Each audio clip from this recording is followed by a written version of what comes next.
నమస్తే welcome to E6 నేను మీ Madhu. AP ప్రభుత్వం ప్రకటించిన ఉచిత బస్సు పథకం ఎప్పటినుంచో ప్రజల దృష్టిలో ఉంది. ఇప్పటికే అనేక డేట్లు ప్రకటించినప్పటికీ అమలు మాత్రం ఆలస్యమవుతూ వస్తుంది. తాజాగా ఉగాది నాటికి ఈ పథకాన్ని ప్రారంభించేందుకు కూటమి మంత్రులు ప్రయత్నిస్తున్నట్టు చెబుతున్నారు. అయితే నెలకు 500 కోట్ల రూపాయలు, ఏడాదికి దాదాపు 6,000 కోట్ల రూపాయలు ఖర్చు ఉంటుందని లెక్కలు చెబుతున్నారు.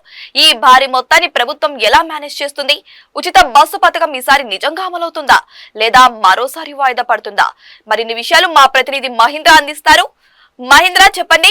ఆంధ్రప్రదేశ్ రాష్ట్రంలో కూటమి ప్రభుత్వం ఇచ్చిన హామీలను ఒక్కొక్కటిగా నెరవేరుస్తూ వస్తుంది. తాజాగా మహిళలకు ఉచిత బస్ సౌకర్యాన్ని తీసుకొస్తామని చెప్పి ప్రభుత్వం ప్రజలకు హామీ ఇచ్చింది. ఈ నేపథ్యంలోనే ఇటు కర్ణాటక, తెలంగాణ రాష్ట్రంలో అమలవుతున్న మహిళలకు సంబంధించి ఉచిత బస్ సౌకర్యం మీద పూర్తి స్థాయిలో అధ్యయనం చేసినట్లు తెలుస్తుంది.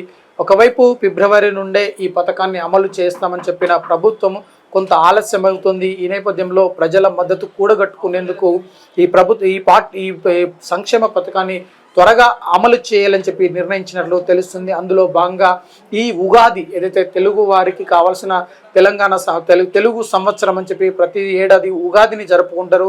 ఈ ఉగాది నుండి ఉచిత బస్సు సౌకర్యాన్ని అమలు చేసేందుకు కసరత్తు చేస్తున్నట్లుగా తెలుస్తుంది. అందులో భాగంగా ప్రభుత్వం పైన ఏటా 6,000 కోట్ల రూపాయల భారం భరించాల్సి వస్తుందని, ప్రతి నెల 500 కోట్ల రూపాయలు ఆర్టీసీకి ప్రభుత్వం చెల్లించేందుకు ప్రణాళికలు సిద్ధం చేసినట్లుగా తెలుస్తుంది. ఒకవైపు ఈ భారాన్నంతా ఏ విధంగా ప్రభుత్వం సేకరిస్తుంది లేదంటే పూడ్చుతుంది అని చెప్పి కూడా ప్రజల్లో ఇటు ప్రతిపక్షాల్లో కూడా ఒక ఆందోళన ఉంది. కానీ ఎట్టి రీతిలో అయినా ఈ పథకాన్ని ఇచ్చిన హామీని నెరవేర్చాల్సిన అవసరము, బాధ్యత ప్రభుత్వం పైన ఉంది. ప్రజలకు దగ్గర అవ్వాల్సిన ప్రభుత్వం ఇకపైన వారి నమ్మకాన్ని నిలబెట్టుకునేందుకు ఈ సంక్షేమ పథకాలను అమలు చేయాలని నిర్ణయించింది. అందులో భాగంగానే ఉగాది నుండి ఉచిత బస్ సేవలు అందుబాటులోకి వస్తాయని చెప్పి ప్రభుత్వం చెప్తుంది. దానికి సంబంధించి నిధుల సేకరణ ఏ విధంగా ఉంటుంది, ఏ విధంగా ఈ లోటును పూడ్చుకునేందుకు కావాల్సిన కసరత్తు చేసే అవకాశం కనిపిస్తుంది. ఒకవైపు ఇప్పటికే ఏపీలో అభివృద్ధి శరవేగంగా ముందుకు సాగుతున్న నేపథ్యంలోనే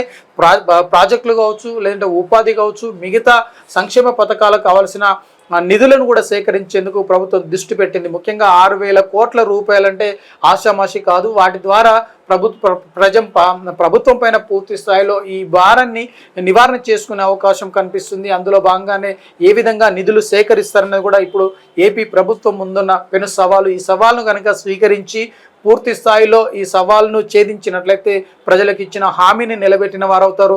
ఇటు ప్రభుత్వం కూడా గాడిలో పడేందుకు, ఆర్టీసీ కూడా గాడిలో పడేందుకు అవకాశం కనిపిస్తుంది. Thank you Mahendra. ఇలాంటి మరిన్ని విశేషాల కోసం మా ఛానల్ ని సబ్స్క్రైబ్ చేసుకోండి.